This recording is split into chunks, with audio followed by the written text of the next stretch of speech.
दोस्तों, कभी आपने सोचा है कि मोदी जी के मॉडल की असलियत क्या है? क्या ये मॉडल सपने दिखाकर वोट खींचने का है, सब्ज़बाग दिखाकर जनता को बरगलाने का है? क्या ये मॉडल देश को मिसलीड करने का, गुमराह करने का है? और मोदी जी हर बार एक नया मॉडल, एक नया सपना सब्ज़बाग दिखाकर चुनाव जीतते हैं, आगे बढ़ जाते हैं। कोई पूछता नहीं कि पीछे मुड़कर वो जो मॉडल था उसका हुआ क्या, उन वायदों का क्या हुआ, और जो पत्रकार जिसको मोदी जी से सवाल करना चाहिए था आपके लिए, वही पत्रकार मोदी जी के कदमों में लेटा हुआ है। तो सवाल इस बात का है कि जो देश से छल हुआ या फरेब हुआ, या देश को कहीं ना कहीं गुमराह किया गया सपने दिखाकर, उस पर सवाल कौन करेगा, उसकी असलियत को बेनकाब कौन करेगा और आपके सामने कौन रखेगा? और मुझे लगा कि जो हौसला आपने दिया है, जिससे मुझे हिम्मत मिलती है, आज इस मॉडल की मैं तय हटाना चाहता हूं, इसे बेनकाब करना चाहता हूं, फैक्ट फिगर के आधार पर, तथ्यों के आधार पर, और एक एक करके मैं आपके सामने रखना चाहता हूं कि जो मॉडल दिखाया गया है इसकी असलियत क्या है। और ये वीडियो आप आखिर तक जरूर देखिएगा, शेयर करिएगा, क्योंकि कहीं ना कहीं इसी तरह के सब्ज़बाग, इसी तरह के सपने जिनको देखकर लोग कहीं ना कहीं, कोई अंधभक्त हो रहा है या कहीं ना कहीं कोई गुमराह हो रहा है, वो देश को एक दूसरी दिशा में ले जा रहे हैं। वीडियो जरूर देखिएगा आज का। दोस्तों, ये शेर आपको याद आ रहा है, बब्बर शेर, मेक इन इंडिया का। एक समय था जब मोदी जी ने इस शेर को हर मंच पर, हर बीजेपी की रैली में इस शेर को बड़ा करके प्रोजेक्ट किया, और उन्होंने वादा किया, ऐलान किया और सरेआम किया कि देश में हर कस्बे में, हर शहर में फैक्ट्रियां ही फैक्ट्रियां होंगी, कारखाने ही कारखाने होंगे, और इतने कारखाने होंगे कि वो करोड़ों रोजगार पैदा करेंगे और चीन को पीछे छोड़ देंगे। और जो हमारा हिंदुस्तान है, ये दुनिया का मैन्युफैक्चरिंग हब बनेगा, मेक इन इंडिया। और इसी के बाद उन्होंने कहा कि मेक इन इंडिया के बाद हिंदुस्तान $5 ट्रिलियन इकोनॉमी बनेगा, $5 ट्रिलियन इकोनॉमी बनेगा। मैं इससे पहले की उधेड़-बुन करूं, इस शेर के जो ये जितने भी व्हील्स लगे हैं, पुर्जे लगे हैं, उस हर पुर्जे को अलग करूं आपके लिए। जरा मोदी जी को भी सुन लीजिए, वो क्या कह रहे थे प्रधानमंत्री बनने के बाद, कि उन्हें बड़ा दुख होता था कि कांग्रेस के टाइम पे 70 साल पहले किस तरह से लोग, खासकर उद्योगपति, देश छोड़कर चले जाते थे। हमारे यहाँ से ब्रेन ड्रेन हो जाता था, प्रतिभा चली जाती थी। मैं इसको रोकूंगा, और हमने इसको रोकने में कामयाबी पा ली है। सुनिए पहले, फिर आगे बढ़ते हैं। क्या हुआ है मेरे देश को कि मेरे ही देश के लोग अपना देश छोड़कर के जाने के लिए मजबूर हो जाएं? आज जब मैं मेक इन इंडिया की बात लेकर के आया हूं, तो हम नहीं चाहते कि मेरे देश का कोई उद्योग, कोई व्यवसायी जिसे मजबूरन यहां से छोड़ करके बाहर जाना पड़े, वो स्थिति हमें बदलनी है। और मैं पिछले कुछ महीनों के अनुभव से कहता हूं कि हम ये बदल चुके हैं। मोदी जी के इरादों से और वादों से तो ऐसा ही लगा वोटर को कि दुनिया भर में जितने भी देश हैं, मुल्क हैं, America, Canada, Britain, Germany, Dubai, UAE, यहाँ पर जितने भी हिंदुस्तानी कारोबारी हैं, ये सब वापस आएंगे और हिंदुस्तान में अपनी फैक्ट्रियाँ लगाएंगे। कोई सॉफ्टवेयर की फैक्ट्री शुरू करेगा, कोई टेक्सटाइल की शुरू करेगा, कोई स्टील सेक्टर में जाएगा, कोई इंफ्रास्ट्रक्चर में जाएगा, एक्सपोर्ट होगा, निर्यात होगा, और फिर 5 ट्रिलियन इकोनॉमी बनेगी। देर नहीं लगेगी। ये सब बातें थी और लोग यकीन करके कमल पर बटन दबाने लगे, घर घर बटन दबा, बहुमत मिला मोदी जी को। लेकिन हकीकत क्या है दोस्तों, आंकड़े क्या कहते हैं? और मैं आंकड़े अपने नहीं दे रहा हूं, मैं आंकड़े मोदी जी की सरकार के ही दे रहा हूं, और वो आंकड़े जो सदन में रखे गए, और आंकड़े सुनकर आप भी हिल जाएंगे। हकीकत यह है कि 2014 के पहले की जो तस्वीर थी और आज की जो तस्वीर है, उसमें जमीन आसमान का फर्क है। मिसाल के तौर पर आज की तारीख में देश के तकरीबन 7,000 बिलियनर्स, करोड़पति, अरबपति, जिनकी आमदनी साल भर की 8 करोड़ से ज्यादा की थी, देश छोड़ चुके हैं, देश से चले गए। और रोजाना इस देश से 600 से ज्यादा लोग माइग्रेट कर रहे हैं, अपनी नागरिकता छोड़ रहे हैं, जबकि 2014 से पहले ये जो फिगर था, ये जो संख्या थी, बिल्कुल आधी थी। यानी अब दुगने लोग बाहर जा रहे हैं, देश छोड़ रहे हैं। यकीन नहीं? विपक्ष की बात सुन लीजिए। पर आपको जान के ताज्जुब होगा कि इनमें से अधिकांश हाई नेटवर्थ इंडिविजुअल्स है। 7,000 लोग ऐसे हैं जिनकी सालाना आय 8 करोड़ रुपए से ज्यादा है। 7,000 people are those whose annual income is more than 8 crore as per the government declared returns. अब दोस्तों कल्पना कीजिए, कहाँ तो मोदी जी कह रहे थे कि वो अमेरिका से, कनाडा से, ब्रिटेन से, फ्रांस से, जर्मनी से, अबू धाबी, दुबई, सऊदी अरब से जो अमीर भारतीय हैं उनको वापस लाएंगे, जो पैसे वाले एनआरआईज हैं उनको वापस लाएंगे और यहाँ उनके कारखाने स्थापित करेंगे। लेकिन हकीकत क्या है?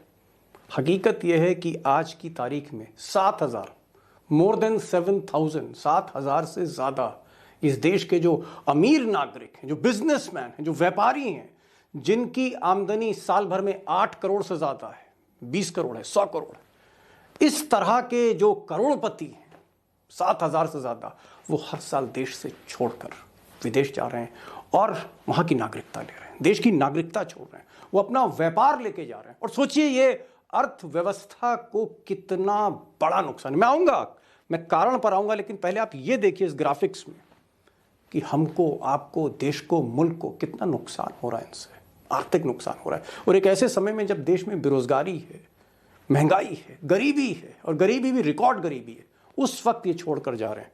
और क्या असर है आप खुद देखें ग्राफिक्स में। ये जो ज़्यादातर लोग यूएसए माइग्रेट कर रहे हैं, यूएई जा रहे हैं, कनाडा जा रहे हैं, 7,000 से ज़्यादा है। और साथ ही साथ जब ये नागरिकता छोड़ते हैं तो इनका पैसा भी बाहर जा रहा है, और उस पैसे की वजह से देश में जो इंडियन बैंक्स हैं इनकी हालत ख़राब हो रही है। टैक्स जो है कलेक्शन हमारा कम हो रहा है, क्योंकि ये सारे के सारे जो पैसे वाले लोग टैक्स देते थे वो भी जा रहे हैं। तो टैक्स की एक बहुत बड़ी, आप कह सकते हैं, उसमें एक लॉसेस हैं। ये लोग जो बिजनेस में पैसा डालते थे वो हमें लॉस हो रहा है। इक्विटी स्टॉक मार्केट में ये जो पैसा डालते थे वो अब बंद हो रहा है, कम हो रहा है। तो कुल मिलाकर जीडीपी घट रही है इनके जाने से, क्योंकि इनका परिवार भी जा रहा है, इनके एसेट्स भी जा रहे हैं, इनका बिजनेस भी बाहर जा रहा है, सब कुछ रिलोकेट हो रहा है, सब कुछ रिलोकेट हो रहा है। उनकी फैक्ट्री यहाँ बंद होके कहीं और फैक्ट्री शुरू हो रही है। अगर सॉफ्टवेयर का बिजनेस है तो यहाँ बंद होके, चेन्नई में बंद होके, या बॉम्बे में बंद होके, या गुड़गांव में बंद होके वो दुबई में शुरू हो रहा है, या फिर वो आप कह सकते हैं कैलिफोर्निया में शुरू हो रहा है। तो ये जो माइग्रेशन है रिच इंडियंस का, जो सिटीजनशिप छोड़ के जा रहे हैं, ये लॉस है, ये लॉस है इंडियन इकॉनमी का। और एक ऐसे समय पर जब आपकी और हमारे देश की जो इकॉनमी है वो स्ट्रगल कर रही है। लेकिन ये तस्वीर आपको गोदी मीडिया नहीं दिखाएगी। ये जो एक्सरे रिपोर्ट है इस पर सरकार सदन में चर्चा नहीं करेगी। ये वो हकीकत है जो मोदी के मॉडल की पोल खोलती है, मेक इन इंडिया की पोल खोलती है, $5 ट्रिलियन इकॉनमी की पोल खोलती है। अब ये जो उद्योगपति हैं, ये जो बिजनेसमैन हैं, ये जो पैसे वाले हिंदुस्तानी हैं, जो अपना पासपोर्ट छोड़ रहे हैं, जो इंडियन सिटीजनशिप छोड़ रहे हैं, ये जा कहाँ रहे हैं और क्या लेकर जा रहे हैं? एक नज़र इस ग्राफिक्स पे देखिए तो तस्वीर थोड़ी सी और साफ होगी। और मेरी कोशिश है एक एक चीज़ मैं आसानी से समझाऊंगा। मैं बिल्कुल भी फाइनेंशियल लैंग्वेज में बात नहीं करूंगा, मैं वो अकाउंटेंट की भाषा में बात नहीं करूंगा, मैं निर्मला सीतारमण की ज़बान में नहीं बोलूँगा। एकदम सिंपल आपको मैं बताना चाह रहा हूँ और बहुत आसानी से समझ आएगा अगर आप गौर करके मेरी बात सुनेंगे और हर तस्वीर आप देखते चले जाएंगे। ये तस्वीर एक और देखिए, जैसे सॉफ्टवेयर इंडस्ट्री है, हमारे यहाँ सॉफ्टवेयर की बड़ी बढ़िया कंपनी थी, जैसे टेक महिंद्रा है, HCL है, टाटा की TCS है, इन्फोसिस है, विप्रो है। इन सब के हेडक्वार्टर धीरे धीरे, भले ही ये हिंदुस्तान में हो इनका, लेकिन मेन बिजनेस इनका माइग्रेट होके USA जा रहा है, खासकर कैलिफोर्निया जा रहा है, सैन फ्रांसिस्को जा रहा है, जहाँ पर एप्पल हैं, जहाँ पर फेसबुक है, जहाँ पर दुनिया की बड़ी कंपनियाँ हैं, माइक्रोसॉफ्ट जैसी, ये कंपनियाँ माइग्रेट हो रही है। और इन्हीं के पीछे पीछे तमाम कंपनी, कुछ USA जा रही हैं, कुछ कनाडा जा रही हैं भारत से, कुछ UAE जा रही हैं।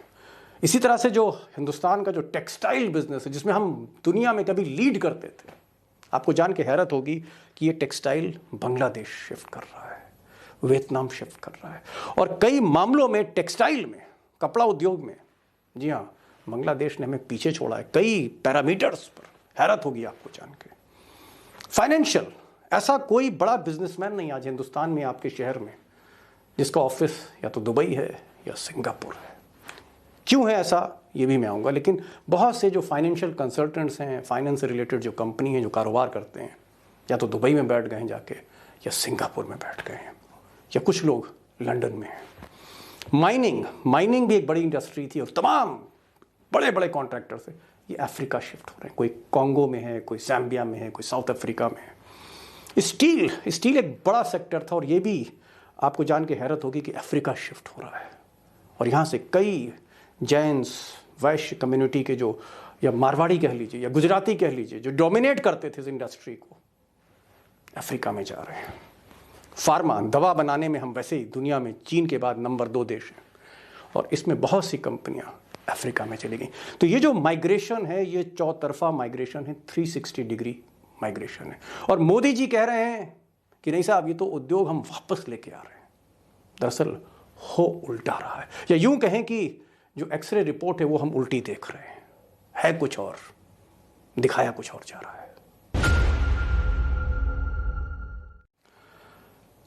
अब दोस्तों, एक तरफ तो मोदी जी कह रहे हैं कि वो दुनिया भर से जो अप्रवासी भारतीय हैं उनको लेकर आएंगे और उनका कारोबार यहाँ स्थापित करेंगे, कारखाने लगाएंगे। लेकिन आपने देखा हो एकदम उल्टा रहा है, रिवर्स माइग्रेशन।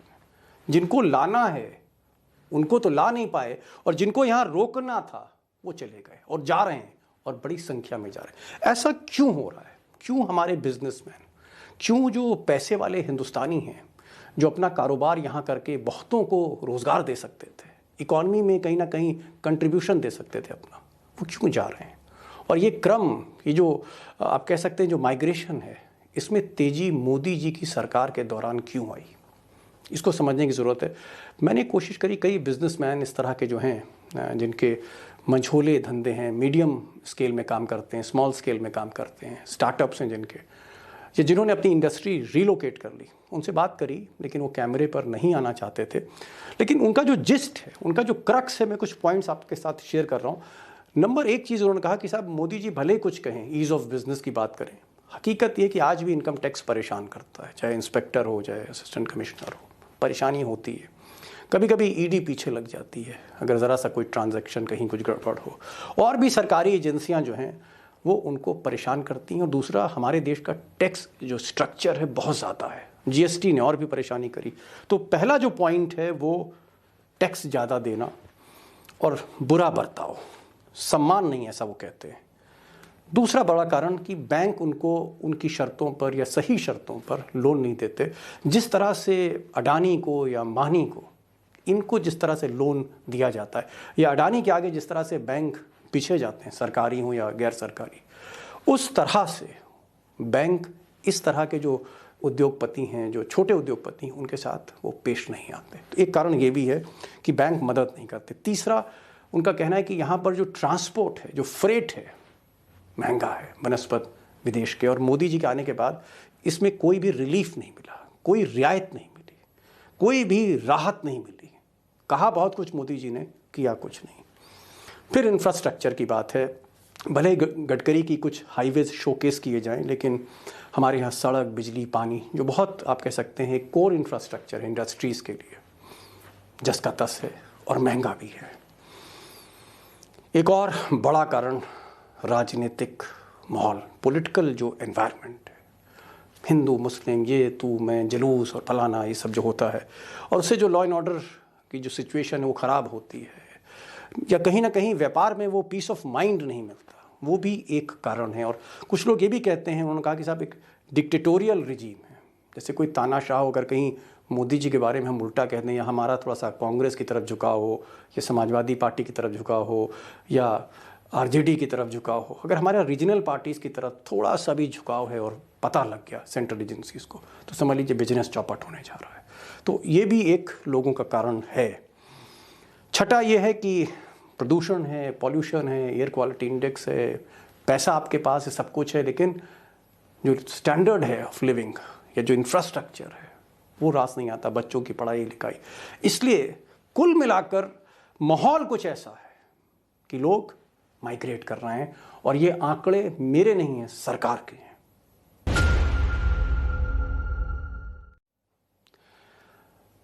अब दोस्तों, मोदी जी का ये जो मॉडल है मेक इन इंडिया का, ये जो शेयर है, जब ये शेयर नहीं दहाड़ा या इसने दुम दबा ली या कारखाने बंद होने लगे, और खासकर नोटबंदी के बाद, जीएसटी के बाद जो समस्याएं हमारे देश के बिजनेस नेटवर्क में आई, तो ये शेयर तो हाशिए पे चला गया। लेकिन मोदी जी को चुनाव जीतना था हर बार की तरह, और फिर एक नया जुमला गढ़ा गया, या आप यूँ कह सकते हैं एक नया मॉडल सामने लाया गया लोगों के लिए, और ये मॉडल था startup India, stand up India. और इसमें मोदी जी ने लोगों को इकट्ठा करना शुरू किया, बड़ी बड़ी सभाएं करी, कॉन्फ्रेंसेस कहीं, उनको लाइव किया गोदी मीडिया के चैनल्स में, अखबार में खूब इश्तिहार दिए गए, और कहा गया कि देश अब खड़ा हो रहा है, देश अब स्टार्टअप इंडिया होने जा रहा है, गली गली, कस्बे कस्बे इनोवेशंस होंगे, और हम एक ताकत बन जाएंगे चीन की तरह। Startup India, stand up India. और मोदी जी ने कहा कि इसके लिए ईज ऑफ डूइंग बिजनेस, यानी बिजनेस बड़ा आसानी से हो, हर तरह की सुविधा दी जाए एंटरप्रेन्योर को, ये सब बातें कही। एक बार वो बातें सुन लेते हैं, फिर बात की बात करेंगे। Hindustan ease of doing business के लिए योजनाएं बना रहा है, और दुनिया में पहली बार हुआ 42 अंक, 42 अंक, 42 अंक, हम आगे निकल गए, हमारी ऊंचाई बढ़ गई, हमारे नाम बढ़ गया देश का। अब दोस्तों, मोदी जी ने जब startup India, stand up India इस स्कीम को लॉन्च किया, इस सपने को बेचा, ये सब्ज़बाग दिखाया, तो फिर गोदी मीडिया ने तमाम हिंदुस्तान की कंपनियां, जैसे पेटीएम, उस वक्त पेटीएम को प्रोजेक्ट किया, कहीं ओला को प्रोजेक्ट किया गया, कहीं ओयो को प्रोजेक्ट किया। और आपको पता है कि अब पेटीएम का असली मालिक कौन है, किस मुल्क का पैसा लगा है, तो आपको पता ही होगा। हुआ ये कि कहीं ना कहीं मोदी जी इस स्कीम को, इस मेगा ड्रीम को भी कहीं ना कहीं हिंदुस्तान को, जिसको उन्होंने हर चुनावी रैली में दिखाया था, बेचा, ज़मीन पर नहीं उतर पाए। हकीकत यह है दोस्तों कि आज की तारीख में बहुत से स्टार्टअप्स दुबई माइग्रेट कर रहे हैं। और मैं अगर सही बोलूं, बिना संकोच बोलूं, तो मोदी जी के जो स्टार्टअप सपना था, उस पर पानी फेर दिया यूनाइटेड अरब एमिरेट्स में, दुबई कह सकते हैं आप।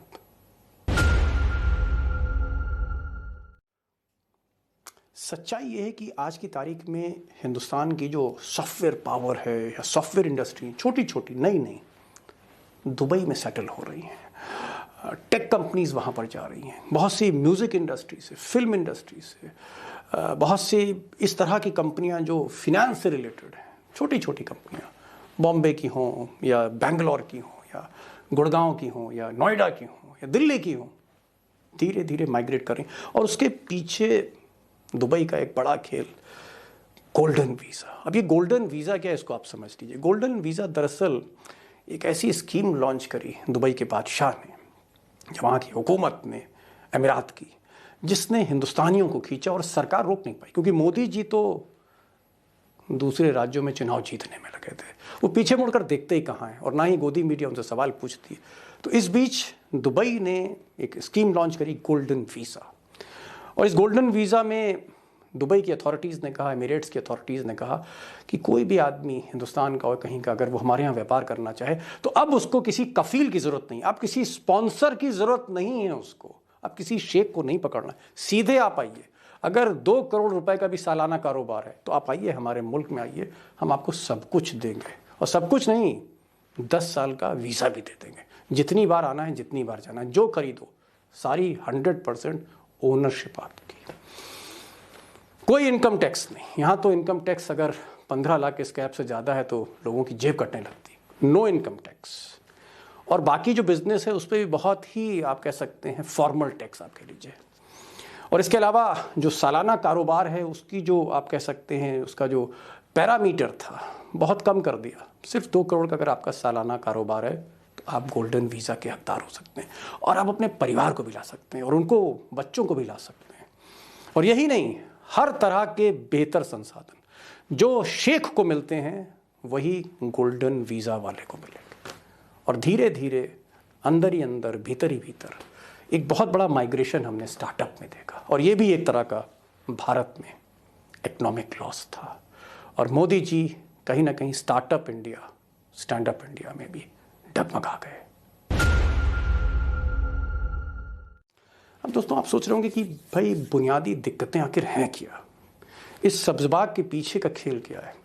होता क्या है, दिक्कत ये होती है कि मिसाल के तौर पर अगर कोई कपल है, हस्बैंड एंड वाइफ है, अब हस्बैंड जो है, पति जो है, वो इकोनॉमिस्ट है, वो लंदन स्कूल ऑफ इकोनॉमिक्स से पढ़ा है, वो अर्थशास्त्र को समझता है, उसकी जगह आप पत्नी को फाइनेंस मिनिस्टर बना देंगे तो फिर क्या होगा इस मुल्क का, दुनिया के सबसे बड़े लोकतंत्र का। या फिर आप यूँ कह सकते हैं कि जिसको बल्ला पकड़ना ना आए और अगर वो हिंदुस्तान में क्रिकेट कंट्रोल बोर्ड चलाए और गांगुली तक को छुट्टी कर दे एक चुटकी में, तो फिर क्या होगा। इस तरह का जो मोदी जी ने एक अपने बाराती बनाए हैं सरकार में, जिस पर मुझे ऐसा लगता है कि मेरिट जो है वो क्राइटेरिया नहीं है, प्रतिभा क्राइटेरिया नहीं है। मोदी जी का कौन कितना वफादार है क्राइटेरिया जब ये होता है तो सरकारें अक्सर अपने ऐलान में, अपनी घोषणाओं में, या जो भी वो वायदे करती हैं जनता से, उनका पूरा करने में कहीं ना कहीं बिखर जाती हैं।